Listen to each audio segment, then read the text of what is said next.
Sorry about that. All right, y'all. So we leaving to go get the fours this morning. Let me know if y'all outside, man. Let me know what y'all gonna do. It's about 7 in the morning. So y'all updated.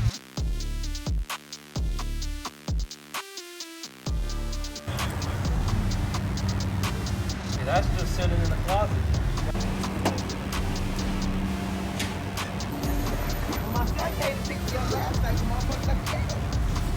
I'm sitting right there in the car. We ready to pull off, and I look, I'm like, potato.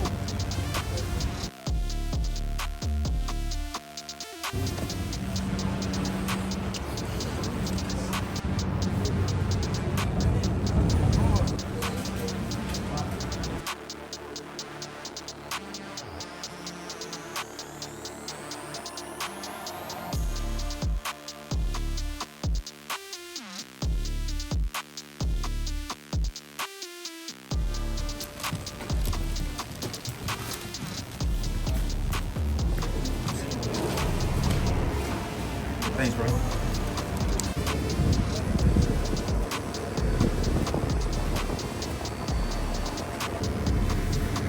I get a adult and a children, right? I get one for myself too, right? Yeah. Meningius? Yeah.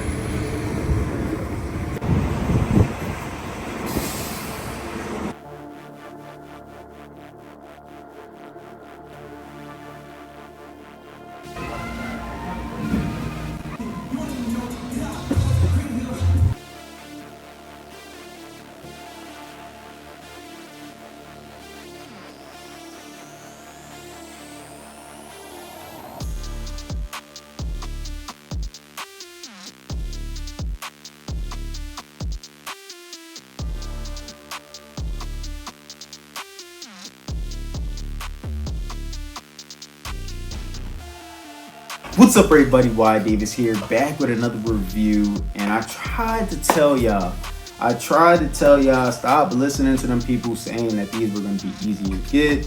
I heard that it was 300,000 pairs. I heard that it was 400,000 pairs.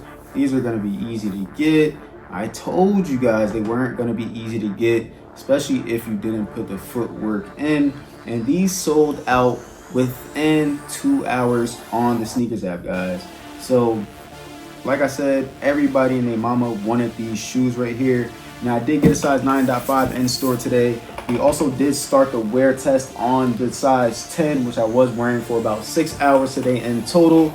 And as you guys can see on my toe box, I have no creases whatsoever. And the proof is in the pudding, man. When I tell you guys these sizing tips, and I tell you guys how I be walking and taking care of my shoes, I really do be telling you guys what I be doing. I be telling you guys the proof is in the pudding. But in this case, I would say the best way to get these shoes is probably half a size up. You can go true to size on these, but in my opinion, half a size up is the best fit, especially if you want to wear your shoes unlaced. That's like the real max. But I did go with a size 10 and I'm trying it out. It feels nice. I feel like it could fit better with the 9.5 because I have been wearing them and whatnot lately. But we did also do a review on the Air Jordan 4 Rare Air yesterday, which I got from Philly early. So make sure you guys go check that video out. But let me know if you guys struck out on this shoe or if you guys copped it. Now, even in store, a lot of stores in my area personally opened early.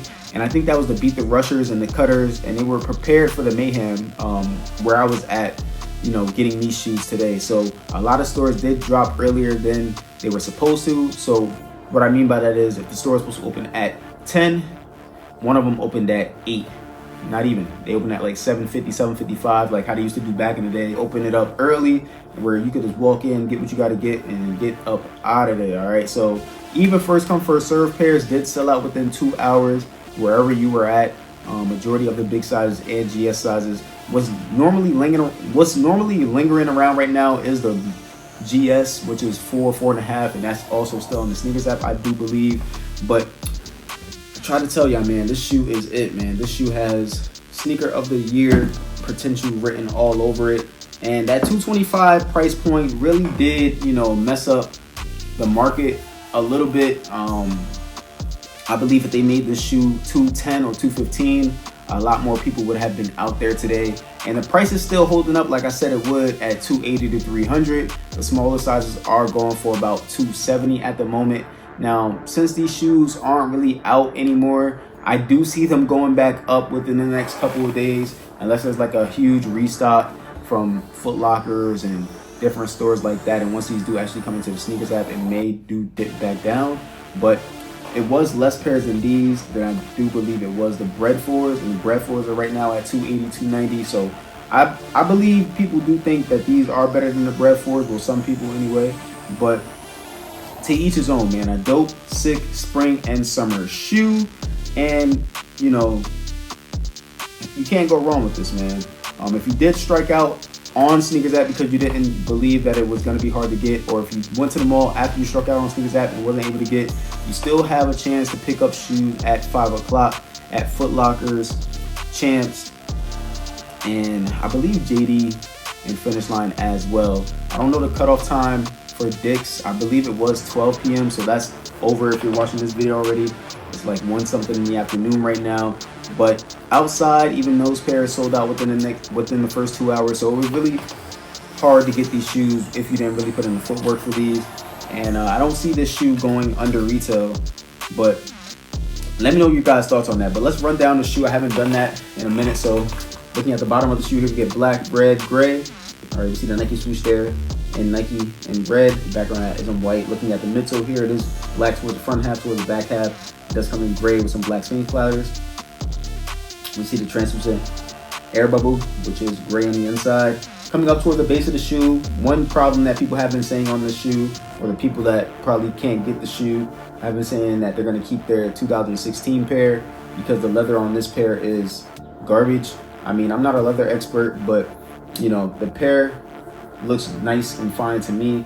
Honestly, I've been wearing this one for about 6 hours. I don't have any creases on it. Maybe a little bit on the inside. I think it came pre-creased like that. And because the way I walk, I don't have any creases on my toe box, and I wasn't wearing any rubber shoe trees. I really don't even wear rubber shoe trees like that anymore. I just know how to. I've been walking in Jordans, trying to not make them crease for years, so I just have it down to a science. And as you guys can see, this is one full size up from my original size, and they have no creases in them. But I will say that they was starting to get uncomfortable around the 2 hour to 3 hour standing point. So, you know, there's nothing you can really do about that. This isn't the most comfortable Air Jordan in the Air Jordan, you know, lineup. But back to the shoe, guys. The leather, in my opinion, is nice. Now, we haven't seen this shoe come in a tumble leather like we did recently with the Brez.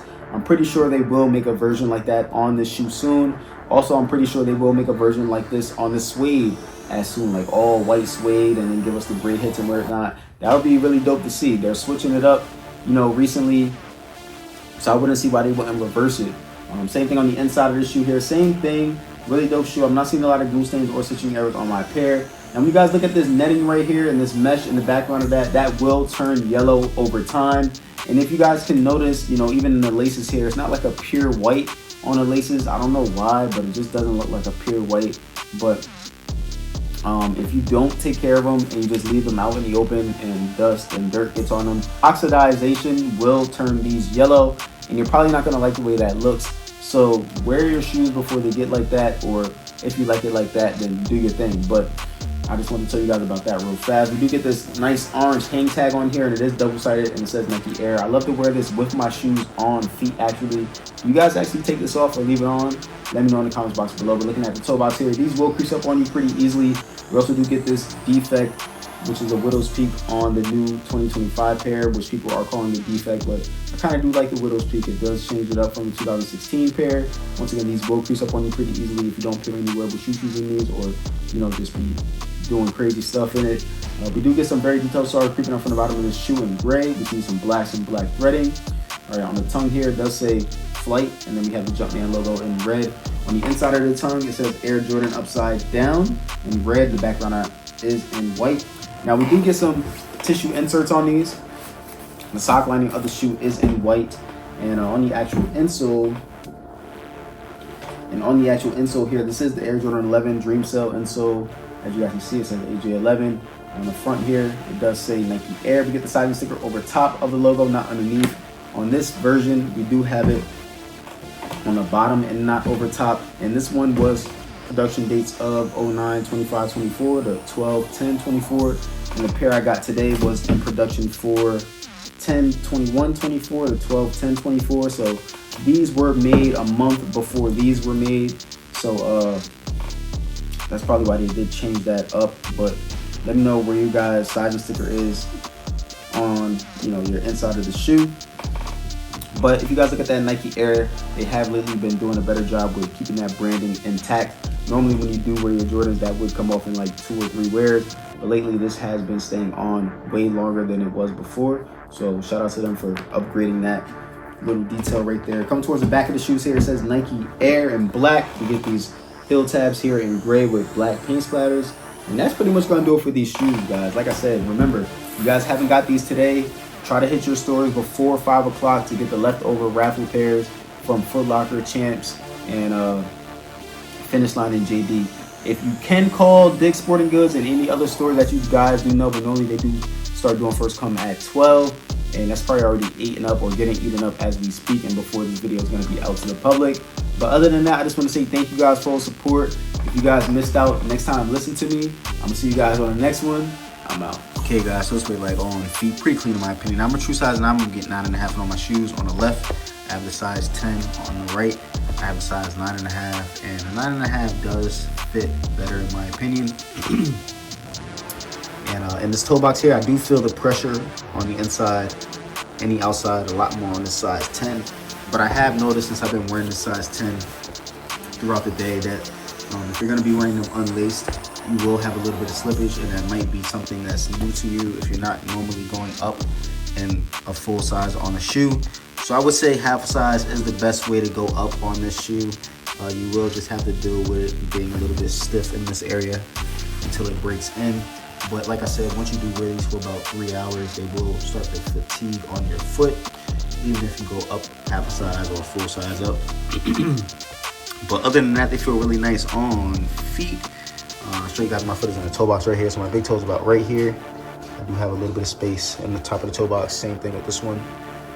I have a lot more space though, as you guys can see in this one, but still no creases on it, as you guys can see. And I have been wearing these. So, you know, wear test is on the way. But I'm gonna show you guys what these look like with some different pants options right now.